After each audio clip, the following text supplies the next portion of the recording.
মোবাইলের দারুণ একটা সেটিংস। আপনার ফোন হাতে নিলে স্ক্রিন অন হবে, আবার রেখে দিলে স্ক্রিন অফ হয়ে যাবে। আপনাকে বারবার পাওয়ার বাটন সুইচের মাধ্যমে স্ক্রিন অন অফ করার প্রয়োজন হবে না। কিভাবে কাজটা করবেন চলুন আমি দেখিয়ে দিচ্ছি। ভিডিওটি অনেক ইন্টারেস্টিং, টাইমলাইনে শেয়ার করে সবাইকে দেখার সুযোগ করে দিন। তো ফার্স্টে আপনার ফোনে সেটিংস ওপেন করবেন, এরপরে নিচের দিকে স্ক্রল করবেন। স্ক্রল করার পরে দেখবেন লেখা থাকবে স্পেশাল ফাংশন নামের একটা অপশন আছে, এই অপশনটা ওপেন করবেন। ওপেন করার পরে দেখবেন 4 নম্বর অপশনে অ্যাকশন এন্ড জেস্টার লেখা আছে, এই অপশনে ক্লিক করবেন। এই অপশনটা যদি এখানে খুঁজে না পান সেক্ষেত্রে আপনি এখান থেকে ব্যাক করবেন। তারপরে সেটিংসের যে সার্চ বার রয়েছে, সার্চ বার ওপেন করে সার্চ করবেন জেস্টার অথবা অ্যাকশন এন্ড জেস্টার লিখে। তো আপনারা দেখতে পাচ্ছেন জেস্টার লিখে সার্চ করার পরে অ্যাকশন এন্ড জেস্টার এই অপশনটা চলে আসছে। আপনি এই অপশনটা ওপেন করবেন। ওপেন করার পরে লাস্টের দিকে দেখতে পাবেন স্মার্ট স্ক্রিন অন নামের একটা অপশন রয়েছে, আপনি এই অপশনটা ওপেন করবেন।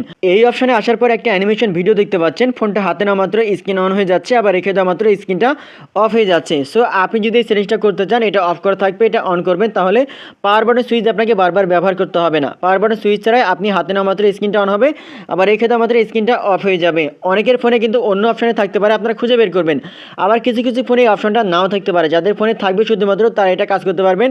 আর যাদের ফোনে থাকবে না তাদেরকে প্লে স্টোরে একটা অ্যাপস ইনস্টল করতে হবে, double tap screen on of এরকম একটা অ্যাপস লিখে সার্চ করলে আপনি অ্যাপসের মাধ্যমে কাজটা করতে পারবেন। ভিডিওটি অনেক ইম্পর্টেন্ট, টাইমলাইনে শেয়ার করে সবাইকে দেখার সুযোগ করে দিন। ধন্যবাদ।